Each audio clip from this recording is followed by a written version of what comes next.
Good evening. How's it going? I think you know who I am because we're friends on the Facebook. One of like 200 friends, at least on my Facebook. That's a lot of friends. So I want to do this thing where I just read different passages from books that I like. Maybe you'll like them, maybe you won't. I won't read a lot, just enough to say, hey, maybe you'll like this. Maybe you'll want to read more. And if I get like 2 more or 3 more likes, maybe I'll read more. Because that's a lot of likes, especially from like a vast amount of people that I have on my friends list. That's super duper viral. So I'm going to start now with Treasure Island. Dun, dun, dun, dun. Treasure Island. Part 1, The Old Buccaneer. Chapter 1, The Old Sea Dog. The Old Sea Dog at the Admiral Benbow. Squire Trelawney, Dr. Livesey, and the rest of these gentlemen having asked me to write down the whole particulars about Treasure Island from the beginning to the end, keeping nothing back but the bearings of the island, and that only because there is still treasure not yet lifted. I take up my pen in the year of the grace 17 blank, so he's leaving out the year, and go back to the time when my father kept the Admiral Benbow Inn. Isn't that a great name?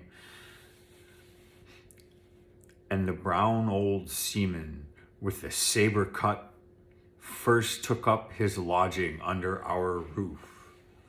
I remember him as if it were yesterday, as he came plodding down to the inn door, his sea chest following behind him in a hand barrow.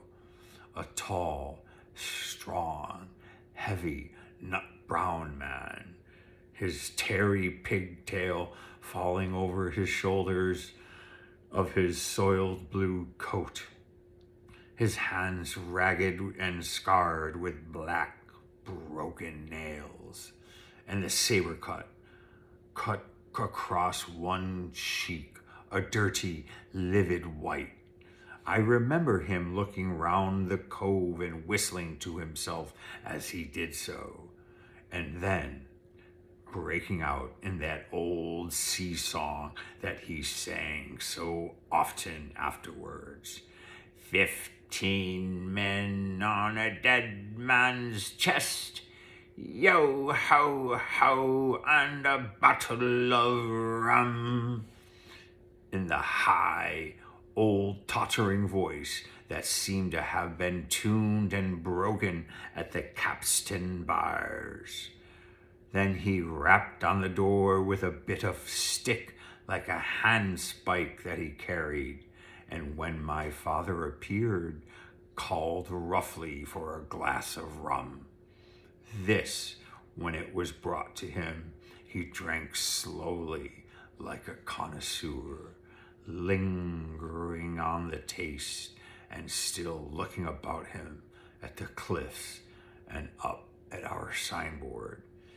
This is a handy cove, says he at length, and a pleasant city at it grog shop. Much company, mate? My father told him no, very little company, the more was the pity. Well then, said he, this is the berth for me. Here, matey, he cried to the man who trundled the barrow, bring up alongside and help my chest. I'll stay here a bit, he continued. I'm a plain man. Rum and bacon and eggs is what I want, and that head up there for what to watch ships off. What might you call me? You might call me Captain. Oh, I see where you're at there. And he threw down 3 or 4 gold pieces on the threshold. You can tell me when I've worked through that, says he, looking as fierce as a commander. And indeed, bad as his clothes were and coarsely as he spoke, he had none of the appearance of a man who sailed before the mast, but seemed like a mate or skipper accustomed to be obeyed or to strike. The man who came with the barrel told us the mail had sent him down the morning before at the Royal George, that he had inquired what inns there were along the coast, and hearing ours well spoken of, I suppose, and described as lonely, had chosen it from the others for this place of residence. And there that was all we learned of our guest. He was a very silent man by custom. All day he hung round the cove or up on the cliffs with a brass telescope. All evening he sat in the corner of the parlor next to the fire and drank rum and water very strong. Mostly he would not speak when spoken to, only look up suddenly and fierce and blow through his nose like a foghorn. And when we and the people who came about our house soon learned to let him be. Every day when he came back from his stroll, he would ask if any seafaring men had gone along the road. At first we thought it was the want of company of his kind that made him ask this question, but at last we began to see he was desirous to avoid them.